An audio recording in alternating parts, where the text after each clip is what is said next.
네, 오랜만에 제가 영상을 올립니다.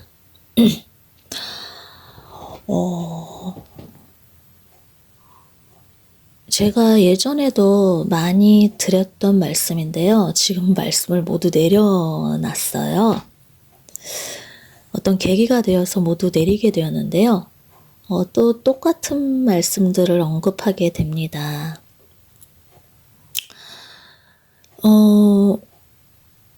우리가 성전입니다. 내가 성전이에요. 나의 속사람 뿐만 아니라 나의 영혼 뿐만 아니라 나의 몸도 성전입니다. 왜냐하면은요, 내 안에 하나님이 계시기 때문에 나는 성전입니다.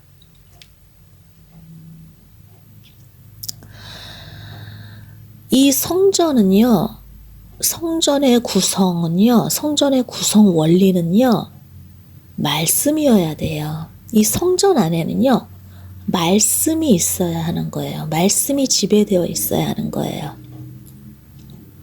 그 말씀은요, 내가 열심히 성경 지식을 공부해가지고 깨달아서 이 마음 안에 막 이렇게 집어넣는, 지식적으로 집어넣는 그걸 의미하는 게 아니에요. 그런 것 자체도요, 율법적인 행동이에요. 이런 것 자체는요, 그냥 사람이 노력해서 하는 거예요. 우리 안에 하나님이 계세요. 하나님은요, 이 안에 계셔가지고요, 너희 스스로 너희가 열심히 성경 공부해가지고 지식을 집어넣어서 이 혼을 채워라 이렇게 하시지 않고요. 이거는 인본주의예요. 어떻게 해야 하냐면요. 하나님이 왕이시고 통치자이셔서 그분이 나를 통치하시기를 원하세요. 나의 삶을 24시간을 나의 인생 전체를 통치하시기를 원하세요. 그분이 왕이시고 아버지가 되셔서요. 우리를 가장 잘 아시는 그 창조주께서 그분이 나에 대한 어떤 계획과 목적, 이게 다 있으시단 말입니다. 그것을 내 안에 들어오셔서 그 통치를 하기를 원하시는 거예요. 하나님이 나를 향한 계획, 부르심, 이것을요, 하나님이 내 안에 들어오셔서요, 그것을 풀어나가시기를 원하세요. 그러니까요, 나는, 여러분은 뭘 아무것도 내가 할 필요가 없어요. 그러니까 우리가 이전에 예수님을 만나기 이전의 삶은 나 스스로 뭔가를 자꾸만 하도록 사탄이 유도를 했단 말입니다. 그런데요, 그거 엄밀히 따지면은요, 그러니까 영적 세계 안에서 바라보잖아요. 이게 실제예요. 이게 실제예요. 내 스스로 열심히 한 것 같은데요. 실제로는 사탄이 우리의 생각 속에 들어와서 우리의 생각을 조정하고 우리가 그렇게 살도록 시킨 거예요. 그러니까 우리 이 영적 존재는요, 이 영의 지배를 받게 되어 있어요. 그러니까 원래 하나님의 설계도, 창조 설계도대로라면 하나님이 우리 안에 들어오셔서 하나님이 통치하시고 이끌어 가시고 함께 연합돼서 사는 게 하나님의 그 창조 설계도란 말입니다. 우리 인간에 대한 하나님의 창조 설계도예요. 하나님과의 교제, 하나님과의 연합, 이것이 하나님의 창조 설계예요. 원래 우리의 이 영혼은요, 하나님과 함께 연합되도록 그렇게 설계하셨어요. 그래서 하나님의 형상인 거예요. 그런데요, 이 죄를 범함으로써 하나님과 분리가 되고 죄와 하나님은 함께 하실 수가 없거든요. 그 죄로 더럽혀진 내 혼 때문에 하나님이 함께 하실 수가 없어요. 그리고 하나님이 떠나가시면서 그 혼 안에 사탄이 주인이 돼버리는 거예요. 사탄이 주인이 된 거예요. 주인이 바뀐 거예요.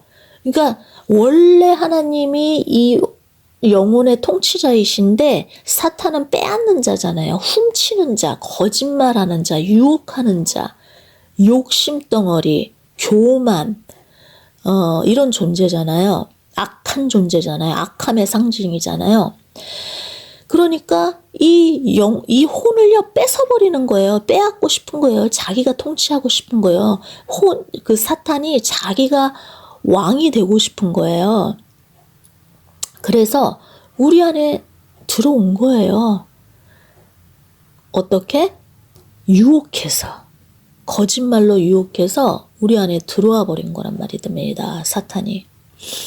그러니까 지금 창조 질서가 파괴가 된 거죠. 창조 질서가 파괴가 되면서 이 사탄은 진리가 없기 때문에 비진리의 존재예요. 그렇기 때문에 이 하나님은 선하시잖아요. 토부. 하나님은 선하신데 완벽하신 분이신데 거룩하신 분이신데 이 사탄은 비진리이고 하나님과 반대잖아요. 타락한 존재예요.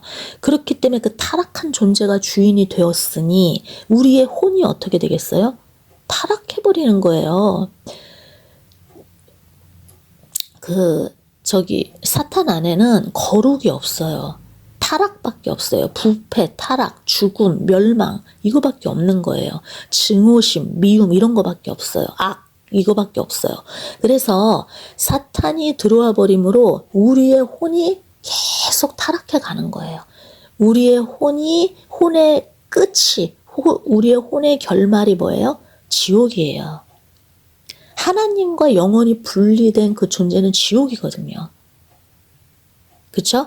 그런데 이제 하나님께서 오셔서 지옥에 가지 않을 수 있도록 하나님이 그 길을 열어놓으셨잖아요. 예수님께서. 이것입니다. 이것이에요. 이것이 뭐 다 알고 있는 사실인데요. 이 안에 많은 것들을 포함하고 있습니다. 예를 들어서 하나님은 죄와 함께 하실 수가 없어요. 하나님과 이 사탄과 함께 할 수가 없어요. 이게 창세기 맨 처음에 나오잖아요. 그들이 사탄의 유혹에 의해서 죄를 범함으로 하나님과 멀어졌잖아요. 관계가 끊어졌단 말입니다. 창조 질서가 파괴되었어요.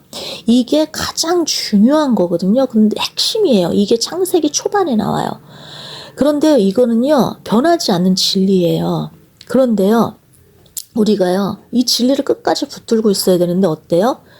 우리가 하나님이 내 안에 계시지만, 하나님이 내 안에 계셔요. 우리가 죄를 지었다고 하나님이 막 떠나가시고 그러시진 않아요. 물론 그렇진 않아요.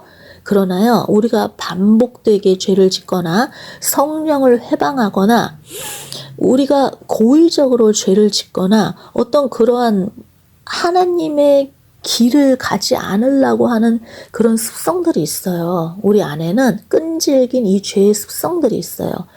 그런 것들을 계속 반복한다면요, 하나님과 함께 할 수가 없는 거예요. 그런데 한 번 구원은 영원한 구원이라고 해가지고 잘못된 거거든요. 한 번 구원은 영원한 구원이라고 해서 그냥 나 구원 받았으니까 그냥 선포만 하는 거예요. 난 구원받았다. 난 예수를 믿음으로 구원받았다. 그래요. 그 예수를 믿는다는 거는 뭐냐면요, 그분의 통치 아래, 그분이 왕이고 구주이므로 그분의 통치 아래에서 내가 순종합니다. 이 고백이거든요.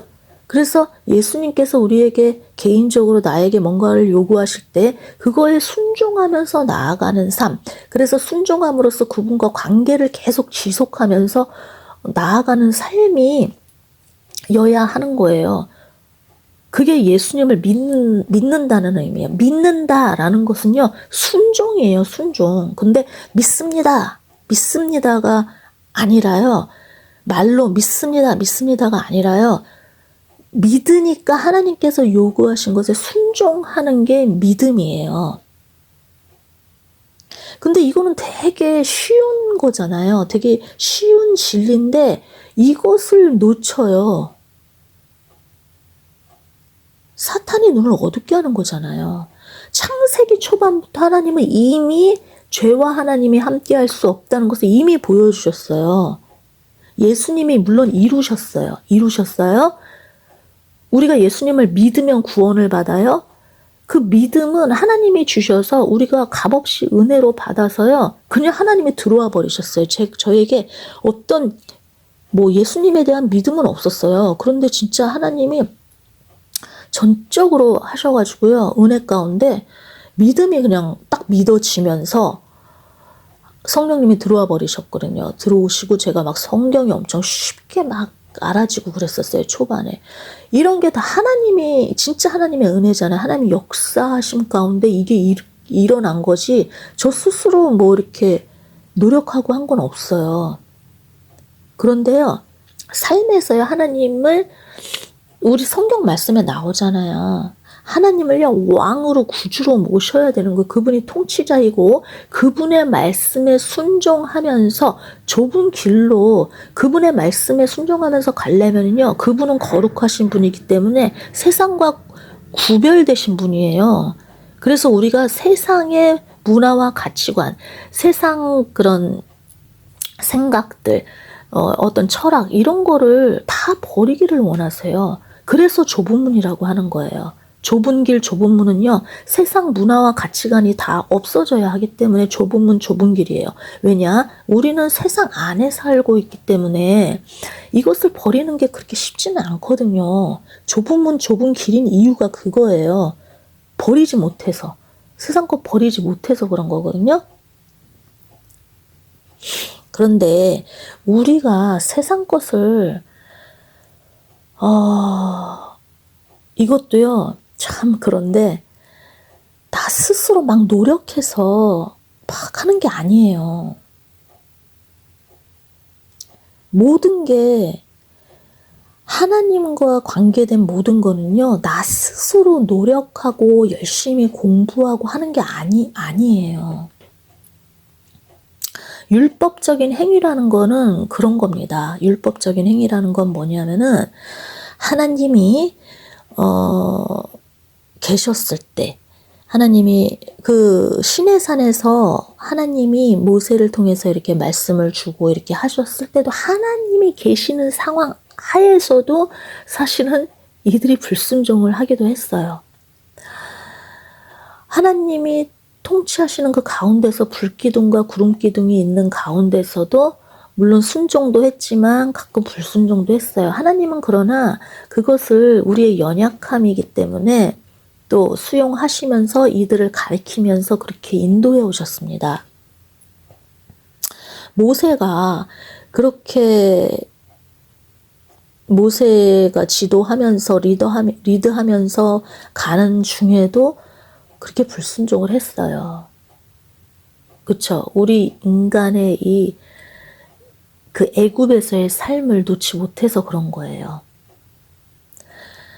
그런데요, 그러니 이 사사기 때랑 요런 때 하나님이 없던, 하나님을 모르던 세대가 일어나는 때 그 제사장, 이렇게 똑 부러진 제사장, 하나님이 세운 제사장, 이런 사람이 없는 경우에 이렇게 돼버리잖아요. 완전히 오리무중이 되면서 율법은 가지고 있는데요. 그 율법을 자기 마음대로 이제 지키는 거죠. 자기 해석으로, 자기의 그 유익에 따라서 세상의 문화와 이렇게 혼합된 그런 율법을 이제 지키는 거예요. 자기 유익을 위해서 율법을 지키는 거죠.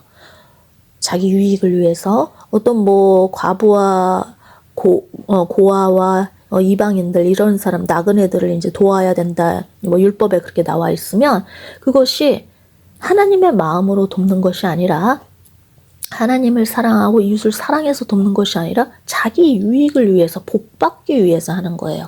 이렇게 바뀐 거죠. 순서가. 이런 게 뭐냐면요, 하나님이 안 계시면 나타나는 증상이에요. 하나님이 안 계시면 하고 있는 우리들의 행동입니다. 그러니까 저도요, 이 삶 속에서요, 하나님을 놓쳐버리면은요, 하나님이 잠시 이렇게 딱, 이렇게 본인을 딱, 이렇게 하나님이 항상 임재하시는데 이렇게 딱 숨기실 때는요, 제가 그냥 오리무중이 돼버려요. 그 사사기에 있는 그 이스라엘 백성들처럼 제가 행동하고 있어요. 똑같이 행동해. 신기해요. 그냥 나의 어떤 행위가 나의 유익을 위해서 하게 되고요. 그러니까 바로 1분 전까지만 해도 하나님이 임재하셔서 하나님이 이끄셔서 일을 했던 내가 1분 후에 하나님의 임재가 딱 가려지면요, 어떻게 되냐면요, 내가 스스로 내 유익을 위해서 어떤 행동을 하고 있어요. 되게 무서운 겁니다. 똑같이 하나님의 법, 사랑의 법을 뭐 이렇게 간다 해도요, 하나님이 이끄시고 하나님이 인도하실 때랑요, 내 스스로 뭔가를 했다, 이거는요, 완전 다른 거예요.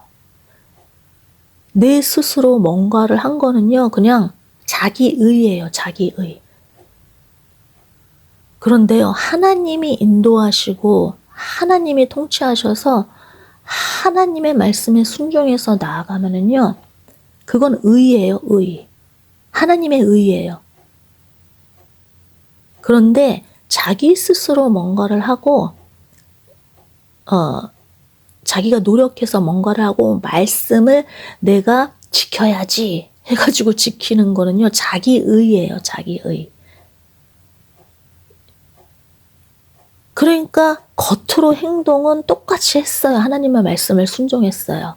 그런데 하나는 자기의이고요. 하나님은 하나님의 의예요.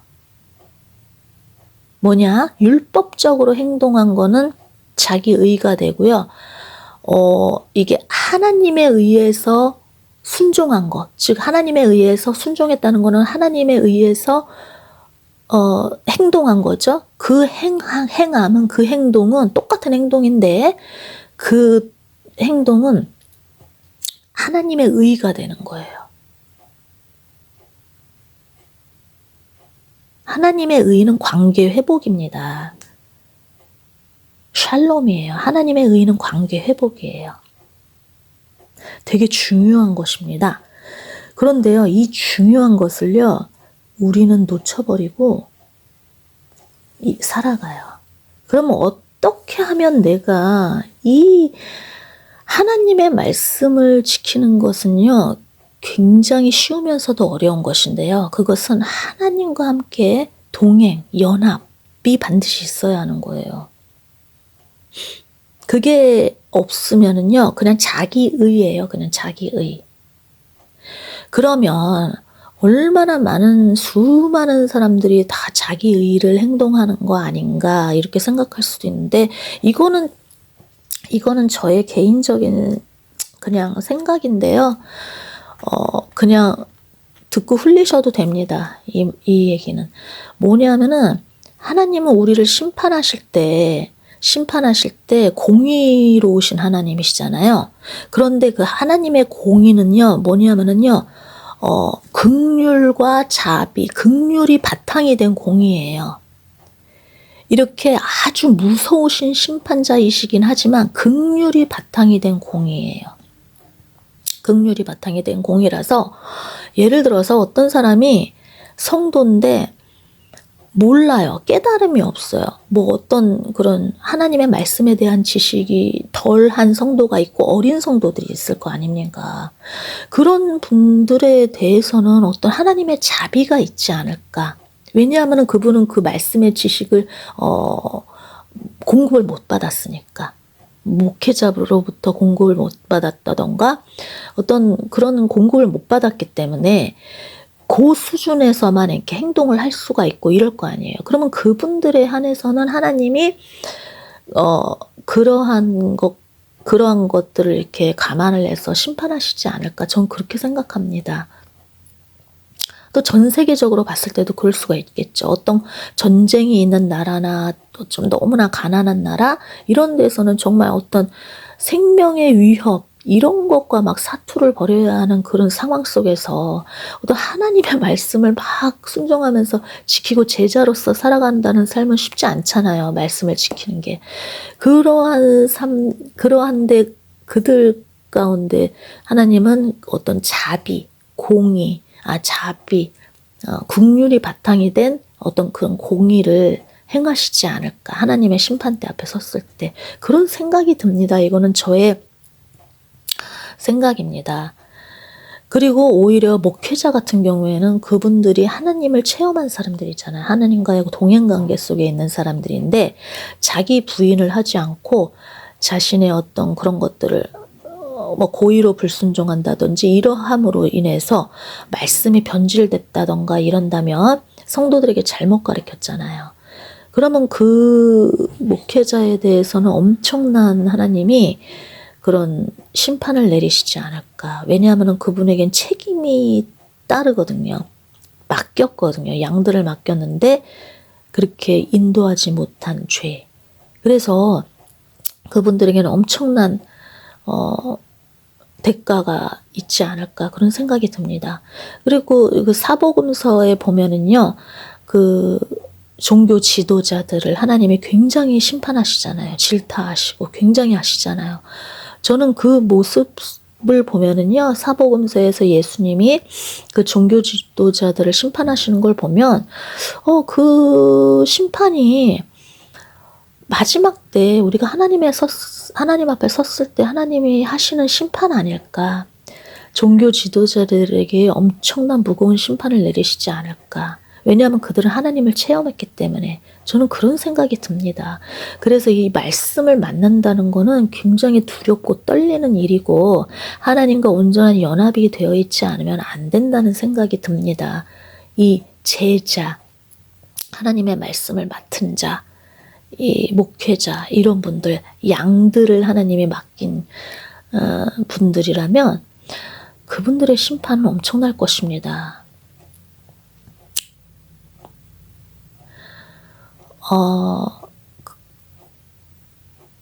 야고보서 3장에도 보면 말에 실수가 없게 하라고 말하면서 말에 대해서 얘기를 합니다. 그런데 거기 초반에 보면 야고보서 3장을 보겠습니다. 갑자기 지금 생각이 나는데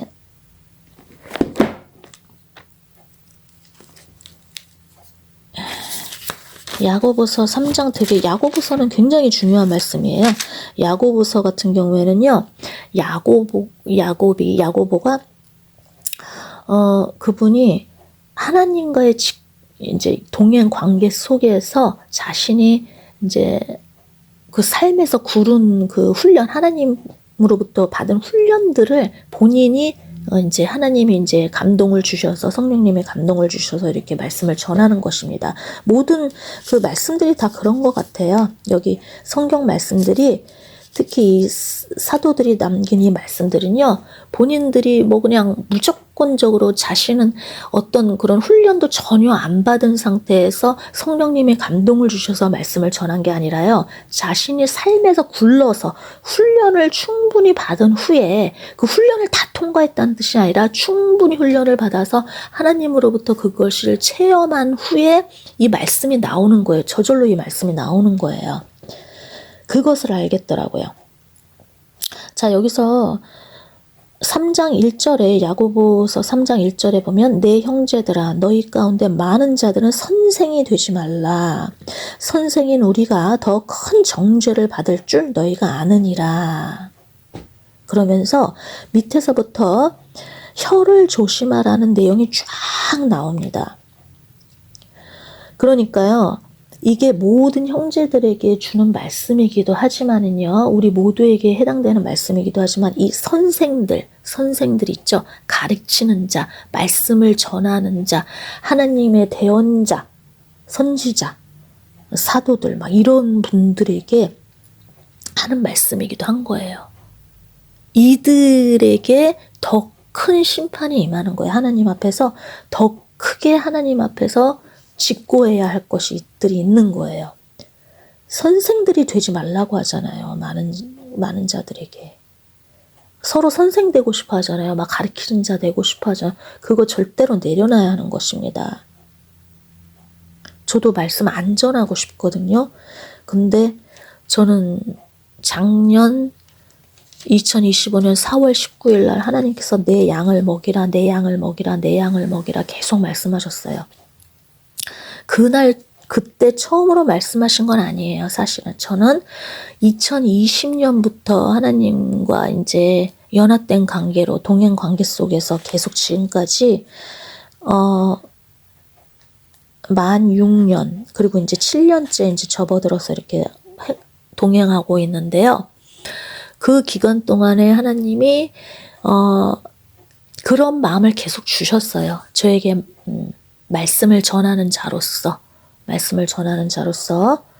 그런 마음, 하나님의 입이 되어서 말씀을 전하는 자로서 그런 마음을 계속 주셨어요. 그리고 2021년 한 11월 뭐 이쯤 거의 1년쯤 하나님과의 동행관계 속에서 1년쯤 지났을 때는 내가 유튜브 같은 것을 하겠구나 그런 마음은 들었어요. 근데 저는 그때 별로 하고 싶지는 않았어요. 근데 그런 마음이 2021년 11월쯤부터 들긴 시작했어요. 그리고 시작한 것은 유튜브를 말씀을 올리기 시작한 것은 2024년 한 10월경부터 올렸습니다. 그런데 이제 싹 다 내리고 지금 3월이나 2월 정도부터 다시 올리기 시작했죠. 여기서 야고보서 3장에서요. 이 선생들이 되지 말라고 하면서 이 말에 대한 중요성 이것을 말하잖아요. 이 말이 너무나 무섭고 중요한 것입니다. 이 심판의 기준이 다를 거예요, 아마. 무거울 것입니다. 말씀을 전하는 자의 심판은 엄청나게 무거울 것입니다. 우리들이 말씀을 전한 거에 대해서 어쩌면 하나님 앞에서 다 직고해야 될 수도 있어요. 진짜 성령의 감동에 의해서 말을 한 건지, 자기가 깨달아서 자기가 열심히 공부해서 말을 전한 건지, 어쩌면 하나님은 또 우리에게 지식적으로 공부를 해서 이렇게 전하게 하실 수도 있어요. 전하게 하실 때도 성령의 인도를 받아야겠죠. 지금은 제가 맨 처음에 언급했듯이 우리가 성전입니다. 우리가 성전이에요. 지금 말세예요. 말세고요. 마지막 때고요. 우리가 지금 성전이에요. 하나님과 1대1의 관계 속으로 들어가지 않으면 우리의 이 어려운 시기를 감당할 수 없는 그런 시기가 돌아왔잖아요. 그래서 유튜브가 이제 더 활성화되고 유튜브에서 하나님이 세운 그런 사람들이 하나님의 말씀을 전하는 시대가 왔습니다. 건물이 성전이 아니라 내가 성전이라는 거예요. 내가 성전이에요. 우리는 굉장히 훌륭하신 하나님께서 세우신 그런 훌륭하신 목사님 말씀을 유튜브를 틀으면 들을 수 있어요. 사람들은 그러잖아요. 당 안에 앉아가지고 이것저것 클릭해가면서 자기가 듣고 싶은 거 듣는다. 그거 나쁜 거 아니에요. 기름 부으심이 다 달라요. 목사님들마다. 어떤 목사님께는 강의하실 수 있도록 이 성경을 잘 해석해서 원어 그대로 잘 해석해서 전할 수 있도록 그렇게 세우신 목사님도 있고요. 다 다르잖아요. 어떤 분들은 어떤 선지자적인 그런 관점으로 어떤 이런 말씀들을 풀으시고 그 말씀을 전하게 하시는 목사님이 있을 수도 있단 말입니다. 다 달라요. 달란트가 다 달라요. 하나님이 세우신 그 말씀들을 우리는 듣게 하나님이 열어놓으셨어요. 하나님이 저도 어떤 강해 설교, 하나님이 세우신 강해 설교자 목사님의 설교만 강해 설교를 듣게 하셨단 말입니다. 이렇게 하나님이 인도하신단 말입니다. 내가 성전이에요. 어디 건물이 성전이 아니에요. 건물이 성전이 아니에요. 유튜브는 되게 중요한 수단입니다. 하나님이 사용하신 중요한 수단이에요. 하나님 앞에 예배 드릴 때요. 내가 누워서 기도도 할 수 있어요. 내가 누워서 찬양을 부를 수도 있고요. 내가 입술로 막 하면서 찬양 안 부르고 내 마음 안에서 찬양을 계속 부를 수도 있어요. 내가 성전이니까 내 안에 계신 하나님께 찬양을 올려드리는 거니까 이게 당연한 거예요. 이게 당연한 거예요. 근데 당연하지 않은 것을 아는 상황 속에서 살다 보니까 우리가 누워서 기도하거나 누워서 찬양 부르거나 그냥 핸드폰 켜서 유튜브 설교 말씀을 듣는 거나 이게 이상하게 보이잖아요. 이게 다 율법적인 거예요. 다 형식적인 거예요. 다 외식적인 거예요. 가짜예요. 다 외식적인 겁니다. 제가 너무 이렇게 한쪽으로 탁 하니까 또 너무 좀 그렇긴 한데요. 실제입니다. 내가 성전이에요. 내 안에 계신 성령님께 올인하고 그분께 순종하는 게 맞는 거예요. 하나님은 그것만 보세요. 마음의 동기만 보십니다. 그래서 어떤 이 성전, 예수님이 성전을 헐라 내가 3일 만에 일으키리라. 3일 만에 일으킨 성전이 뭐예요? 예수님이 또 어떤 커다란 성전, 예루살렘 성전 말고 커다란 성전을 세운 게 아니잖아요. 건물 성전 세운 게 아니잖아요. 하나님이 예수님이 우리 안에 들어오셔서 성전 되신 게 성전인 거잖아요. 그게 기초가 되시고, 그게 기초가 되시고, 그리고 영과 진리로 예배 드리는 거. 어떤 장소에 가서 예배 드린 게 아니라 영과 진리로 예배 드리는 거. 그게 참된 예배라고. 그런 자를 찾는다고 하시잖아요. 거룩한 산제물의 예배를 드리라고 하시잖아요. 이게 다 삶의 예배, 우리가 성전인 경우에 할 수 있는 예배들인 거예요. 제발 어떤 우리 자신의 어떤 지금까지의 그 성전 이런 개념들이 다 무너져야 하는 거예요. 마지막 시대에요. 성도들을 살려야 되지 않습니까? 성도들이 하나님과 1대1의 교제 관계 속으로 들어가야 되지 않습니까? 목회자는요, 최소한만 해주면 돼요. 목회자가 할 일은 최소한만 해주고 그들이 하나님과 연합될 수 있도록 중보자의 역할, 중개자, 하나님과 그 성도, 하나님과 불신자가 하나 될 수 있도록 그 중개자 역할, 중보자 역할, 그것이 목회자들의 몫이잖아요. 그것이 중요한데 그것은 잘 안 하잖아요. 그거 해야 되거든요. 그러니까 자신의 유익, 자신이 뭔가 붙들고 있는 뭔가가 있기 때문에, 그리고 기존 교회의 이러한 시스템들에 따라가는 거, 넓은 길로 가는 것을 따라가는 거, 이런 거가 있는 거죠, 지금. 그러니까 종교의 영에 붙들릴 수밖에 없는 거예요. 좁은 길, 남들이 가지 않는 길, 그 길을 가야 하는 것입니다. 예, 오늘은 여기까지 하겠습니다.